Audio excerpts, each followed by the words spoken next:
그때에 헤롯 왕이 손을 들어 교회 중에서 몇 사람을 해하려 하여 요한의 형제 야고보를 칼로 죽이니 유대인들이 이 일을 기뻐하는 것을 보고 베드로도 잡으려 할세. 때는 무교절 기간이라. 잡음에 옥에 거두어 군인 넷씩인 네 패에게 맡겨 지키고 유월절 후에 백성 앞에 끌어내고자 하더라. 이에 베드로는 옥에 갇혔고 교회는 그를 위하여 간절히 하나님께 기도하더라. 헤롯이 잡아내려고 하는 그 전날 밤에 베드로가 두 군인 틈에서 두 쇠사슬에 매여 누워 자는데 파수꾼들이 문 밖에서 옥을 지키더니 호련히 주의 사자가 나타나매 옥중에 광채가 빛나며 또 베드로의 옆구리를 쳐 깨워 이르되 급히 일어나라 하니 쇠사슬이 그 손에서 벗어지더라. 천사가 이르되 띠를 띠고 신을 신으라 하거늘 베드로가 그대로 하니 천사가 또 이르되 겉옷을 입고 따라오라 한대 베드로가 나와서 따라갈새 천사가 하는 것이 생시인 줄 알지 못하고 환상을 보는가 하더라. 이에 첫째와 둘째 파수를 지나 시내로 통한 쇠문에 이르니 문이 저절로 열리는지라. 나와서 한 거리를 지나매 천사가 곧 떠나더라. 이에 베드로가 정신이 들어 이르되 내가 이제야 참으로 주께서 그의 천사를 보내어 나를 헤롯의 손과 유대 백성의 모든 기대에서 벗어나게 하신 줄 알겠노라 하여 깨닫고 마가라는 요한의 어머니 마리아의 집에 가니 여러 사람이 거기서 기도하고 있더라. 아멘. 반갑습니다. 거룩하고 복된 주일, 오늘 설교를 통해서 많은 은혜를 받으시기를 바랍니다. 기대하는 마음으로 하나님 앞에 나아가면 하나님은 우리의 기도를 또 우리의 기대를 충분히 채워주시는 좋으신 분이라는 사실을 믿으시고 오늘도 은혜 가운데 나아가시길 바랍니다. 아멘. 방금 읽은 말씀 사도행전 12장 1절부터 12절까지의 말씀을 본문으로 세상의 도전, 하나님의 응전, 세상이 도전할 때 하나님이 어떻게 응전하시는가, 대응하시는가, 이걸 한번 주제로 함께 말씀을 나누도록 하겠습니다. 여러분, 사도행전은 출발이 굉장히 멋집니다. 온갖 신비한 기적들이 다 나오잖아요. 일생에 단 한 번도 목격하지 못하고 죽을 만한 그런 기적들이 사도행전에는 엄청나게 많이 들어있어요. 1세기 초대교회 성도들은 이 모든 것들을 다 경험했다는 겁니다. 얼마나 부러워요. 예수님이 살아서 500여 형제들이 보는 앞에서 공중부양을 하십니다. 하늘로 올라가셨어요. 승천하신 거죠. 어느 날 갑자기 급하고 강한 바람 같은 소리가 휙 하고 불더니 함께 모여있는 120명의 머리 가운데 성령이 임하신 거예요. 강력한 성령의 강림이 경험된 겁니다. 그러고 나서 방언이 터져요. 한 번도 가나안 땅을 벗어나지 않은 사람들, 그런 사람들이 외국말을 알아듣는 겁니다. 또 디아스포라 사람들, 그 잘 모르는 사람들이, 그 가나안의 아람어 히브리어를 모르는 사람들이 사도들이 기도하는 것들을 귀로 알아듣게 되는 것입니다. 일평생 한 번도 걸어보지 못한 안진뱅이가 일어나요. 많은 병자들이 치유를 받고, 그리고 환상을 보는 사람들이 계속 나타나는 겁니다. 아무튼 신앙생활하면서 우리가 기대하는 모든 것들, 일평생 그거 한번 보면 나는 정말로 하나님 떠나지 않겠다라고 소망하는 그런 기적들이 가득 들어있는 게 사도행전인 것이죠. 그런데 여러분, 우리가 간과하지 말아야 할 것은 그런 놀라운 기적이 기록되어 있는 것이 사도행전인데, 그런데 그 놀라운 기적과 더불어서 그 옆에 나란히 또 하나의 역사가 기록되고 있다는 것입니다. 기적은 하나님의 승리를 이야기하는 것 아니겠습니까? 이 3차원의 세계를 깨뜨리시고 전능하신 하나님의 당신의 전능하심을 나타내는 것이 기적인데, 기적의 역사가 기록되어 있는 사도행전 바로 옆에 그 기적과 나란히 가는 것이 하나 있습니다. 그게 바로 핍박이라는 거예요. 하나님의 역사가 놀랍도록 일어나는 것과 정비례해서 그 기적을 경험하는 하나님의 백성들 가운데 더 악랄하게, 더 세게, 더 무자비하게 핍박을 가하는 세상 권력이 있다는 것입니다. 성령 받고 방언을 말하니까 사람들이 술 취했다고 오해해요. 안진뱅이를 예수의 이름으로 일으키니까 또 누구 이름으로 그랬어 그러면서 옥에 가둡니다. 어려운 사람 도와주고 나서 받은 결과가 감옥행인 거예요. 복음 전하다가 돌에 맞아 죽습니다. 그런가 하면 예수를 믿는다는 이유 하나만으로, 신앙을 버리지 않았다는 이유 하나만으로 내 삶의 근거지인 예루살렘에서 쫓겨나서 도망을 가야 하는 이런 일들이 벌어졌던 거예요. 계속해서 하나님의 역사는 끊임없이 일어나는데 그 역사와 정비례하게 크고 작은 여러 가지 핍박들이 계속 이루어지고 있다는 것, 우린 그걸 사도행전을 통해서 발견하게 되는 거예요. 끊임없이 교회는 핍박을 받았다는 것이고, 교회는 그렇게 핍박과 함께 계속 역사를 이어가고 있다는 것을 우리는 사도행전을 통해서 발견하게 되는 것입니다. 하지만 중요한 것이 있어요. 분명 초대교회는 항상 핍박 가운데 있었습니다. 그러나 그럼에도 불구하고 그들은 굴복하지 않았다는 것입니다.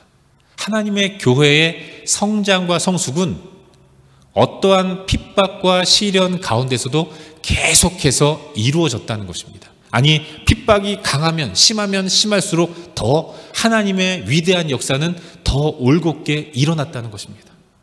세상은 끊임없이 핍박을 가했고, 핍박을 통해서 교회가 더 이상은 하나님 믿지 않도록 예수 그리스도를 나의 주 나의 하나님으로 고백하는 이 고백을 내려놓고 포기하도록 만들려고 핍박을 가했는데, 그럼에도 불구하고 교회는 단 한순간도 성장을 멈추지 않고 오히려 핍박이 심하면 심할수록 더 많은 사람들이 예수 앞에 나와서 회개하고 세례를 받고 하나님의 교회의 공동체 일원이 되는 놀라운 일들이 일어났다는 거예요. 걷잡을 수 없이 복음의 불길이 번져갔다는 것, 우린 그걸 발견하게 되는 것입니다. 여러분, 어떻게 이런 일이 가능하겠습니까? 하나님이에요. 하나님이 하셨기 때문인 것입니다. 하나님이 역사하셨기 때문에 물리적으로 볼 때는, 인간적으로 볼 때는 결코 일어서지 못하고 소멸되어야 할 복음의 불씨가, 그런데 하나님이 역사하셨기 때문에 계속해서 불길이 확산됐던 것입니다. 하나님은 일마다 때마다 시마다 복음 때문에 핍박받는 하나님 당신의 사람들을 보호하시고 인도하시고 다시 세우시면서 하나님 당신께서 계획하신 그 모든 일들을 하나하나 이루어 가셨다는 것입니다. 그걸 통해서 교회의 복음의 전진은 계속 이루어졌다는 것을 깨닫게 되는 것이죠. 사랑하는 여러분, 핍박이 끊이지 않았던 초대교회의 모습, 사실은 이 교회의 모습은 오늘을 사는 우리들에게도 계속 나타나는 현상입니다. 하나님을 믿는 교회인 우리 가운데도 핍박은 주님 오시는 그날까지 결코 끝나지 않아요. 예수를 믿기로 하고 예수를 영접했을 때, 내가 한 건 아니지만 성령께서 주장하셔서 내 마음이 열리고 예수가 나의 주 나의 하나님으로 고백되어진 그때로부터 어떤 의미에서 성도의 삶은 핍박의 삶이고 고난과 시련의 삶인 것입니다. 계속해서 성도의 삶은 도전을 받고 끊임없이 시달리는 삶을 살고 있는 거예요. 하지만 또 하나 기억해야 할 것이 있습니다. 비록 우리의 삶은 끊임없는 고난과 시련의 연속이지만 그럼에도 불구하고 우리가 굴하지 않고 계속해서 신앙의 모습을 견지하면서 믿음의 전진을 할 수 있는 이유는 초대교회에 핍박받는 유대 기독교인들 또 이방 기독교인들을 끝까지 보호하시고 인도하시고 지켜주신 그 하나님이 오늘 이 시대를 살아가는 성도인 우리들 가운데도 동일하게 역사하신다는 것입니다. 하나님은 힘이 약해지신 분도 아니고 하나님은 더 강력하게 이 땅을 살아가는 우리들 가운데 하나님으로 좌정하셔서 끊임없이 환난과 핍박 가운데서 시달리는 우리들 가운데 당신의 보호와 위로와 능력의 손길을 베풀어 주신다는 것. 우린 그걸 기억해야 하는 거예요. 환난과 핍박 중에도 초대교회가 사그러들지 않고 복음의 행진을, 부흥의 행진을 계속해서 이어나갈 수 있었던 것은 하나님 때문인 것입니다. 어떤 불세출의 영웅이 나타나서 교회를 인도했기 때문에 부흥했던 것이 아니라 친히 성령 하나님께서 그 교회 가운데 강력하게 역사하셔서 핍박에도 불구하고 놀라운 부흥을 이룰 수 있었던 거예요. 그 하나님이 지금도 살아계십니다. 우리의 삶은 초대교회 성도들과 별반 다르지 않은 고난의 핍박의 시간들인데 때로는 사탄이 우는 사자같이 또 광명한 천사같이 우리를 넘어뜨리려고 하고 우리를 유혹하지만 그러나 그 가운데서 우리는 굴복하지 않을 수 있습니다. 왜냐하면 하나님이 살아계셔서 우리와 함께 하시기 때문에 그래요. 그 하나님 믿고 의지하면 우리 또한 능히 이 모든 시련과 어려움들을 이기게 되는 줄로 믿습니다. 여러분, 사실 우리가 고난받는 이유, 핍박받는 이유는 하나님 때문입니다. 악한 마귀 사탄이 우리를 미워하고 싫어하는 이유는 우리가 하나님을 따르는 하나님의 사람이기 때문에 그래요. 사탄은 하나님을 싫어합니다. 하나님 권세 아래 있지만 사탄은 하나님을 싫어해요. 마귀가 하나님을 찬양하는 그런 천사장이었다고 하잖아요. 그 하나님을 노래하는 천사가 스스로 하나님이 되려고 하나님 앞에 반역의 마음을 품었을 때 결국 그것 때문에 내쳐져서 악한 마귀의 사단이 되었고 이 땅의 공중권세를 잡고 이 땅을 주름잡고 있는데, 그런데 하나님이 당신의 사람들을 세우시고 그들을 통해서 하나님 나라를 열어가시니까 사탄이 얼마나 그 모습이 싫겠어요. 하나님 싫어해서 하나님이 사랑하는 우리를 핍박하는 겁니다. 근데 또 하나 중요한 것, 사탄은 결코 하나님을 이길 수 없다는 것입니다. 우리 안에 누가 계세요? 하나님이 계십니다. 그래서 우리는 날마다 승리하며 나아가는 존재가 되었다는 것, 그걸 선포하면서 담대히 나아가야 하는 거예요. 그런 의미에서 볼 때 우리의 삶에 고난과 시련과 괴로움이 있다면 어떤 의미에서 그건 잘 가는 겁니다. 욕먹고 또 실수하고 그래서 세상이 나를 핍박한다면 그건 핍박받아도 당연하지만, 그러나 내가 하나님 앞에서 제대로 된 삶을 열심히 잘 살고 있는데 그럼에도 불구하고 내 삶 가운데 고난과 시련이 끊이지 않는다면 그건 다 내가 하나님 앞에서 잘 가고 있다는 증거예요. 그러니까 놀라지 마시고 담대한 마음으로 하나님만 바라보면서 믿음의 행진을 계속해 나아갈 수 있기를 주의 이름으로 축원합니다. 오늘 우리는 사도행전 12장 말씀을 함께 살펴보려고 하는데, 이 말씀 또한 핍박의 내용입니다. 하도 많이 나와서 이제 새삼스러울 것도 없는 하나님의 교회가 핍박받는 내용을 오늘 함께 살펴보려고 해요. 여러분, 본문은 하나님의 교회를 사탄이 핍박하는 내용인데, 그런데 여기서 나오는 핍박은 지금까지 이루어졌던 핍박과는 양상을 조금 달리합니다. 그동안의 핍박은 종교 권력으로부터 이루어지는 핍박이었어요. 유대주의자들이 아주 집요하게 예수를 믿는 예수교 성도들, 초대교회를 계속해서 핍박한 것입니다. 그런데 이 12장에 나오는 핍박은 정치 권력으로부터 이루어지는 핍박이었다는 거예요. 1절에 보시면 헤롯 왕이 손을 들었다라고 기록하고 있는데, 여기 나오는 이 헤롯 왕은 헤롯 아그리파 1세입니다. 이 사람은 에돔 족속이었어요. 유대 사회에서 에돔 족속의 사람이 이스라엘을 통치하는 왕인 겁니다. 그래서 이 사람은 끊임없이 유대인들에게 구애를 했어요. 그들에게 잘 보여서 자신의 정치적인 안정을 도모하려고 했던 것입니다. 그럼 그는 항상 친유대주의적인 정책을 많이 펴려고 노력했고, 그래서 유대인들이 자기를 좋아해서 나라가 안정이 되면 로마 국가가 자기를 인정해서 더 좋은 자리로 자신을 영전시켜 줄 거라고 생각한 겁니다. 그래서 그는 끊임없이 유대인들이 좋아할 만한 일을 하려고 했어요. 당시 유대인들이 가장 많이 하는 일이 뭐였습니까? 예수 믿는 사람 핍박하는 것이었어요. 그래서 그는 유대인들의 환심을 사기 위해서 그리스도인 지도자 중에 하나인 야고보, 예수님의 제자였던 야고보를 잡아서 죽였습니다.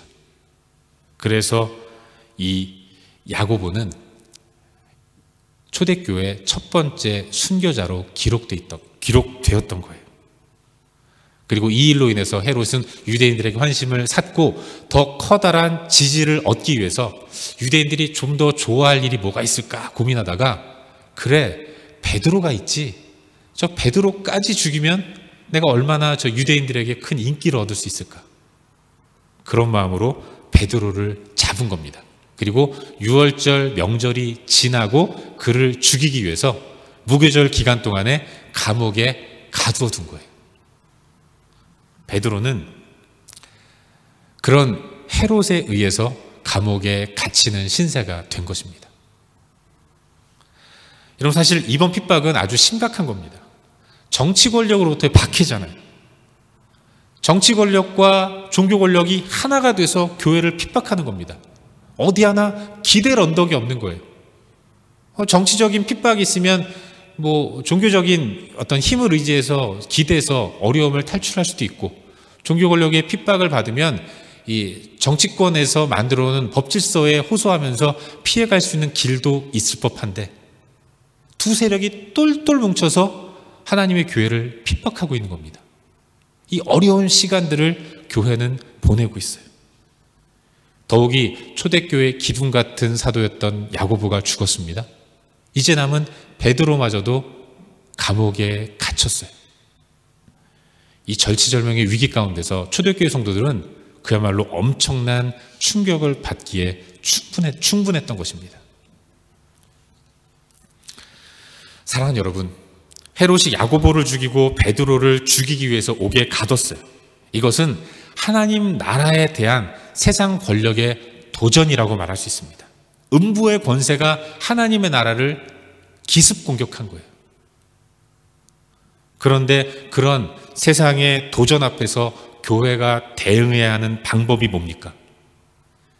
같이 총칼 들고 걸기 위해서 맞서 싸우는 것, 그게 아니라 세상의 도전 앞에서 교회가 응전하는 모습은, 그것은 바로 교화만의 방식으로 맞서야 한다는 거예요. 그걸 말해주는 것이 오늘 본문 5절의 말씀입니다.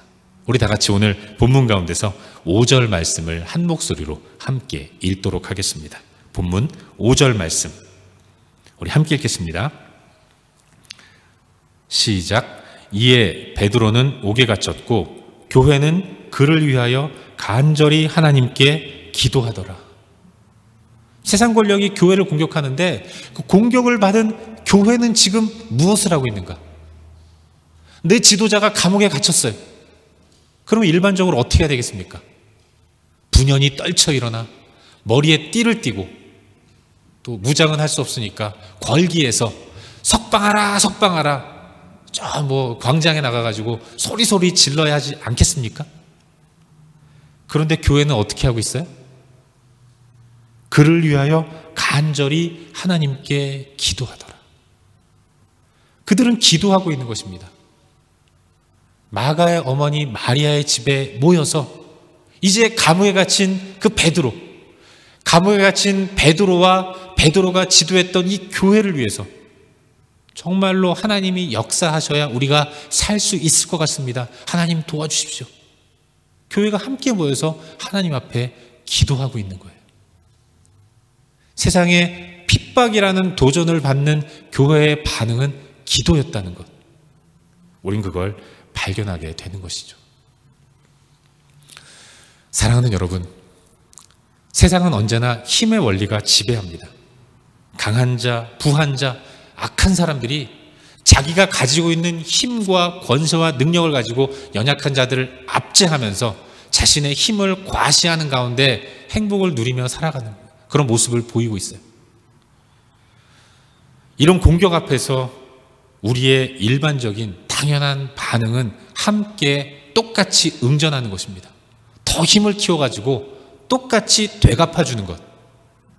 이게 일반적인 우리들의 감정이고 나타나는 반응입니다. 하지만 하나님은 그렇게 하라고 말씀하지 않으셨다는 것입니다. 믿음의 백성들은 하나님 백성다운 응전의 모습을 가지라고 말씀하고 있어요.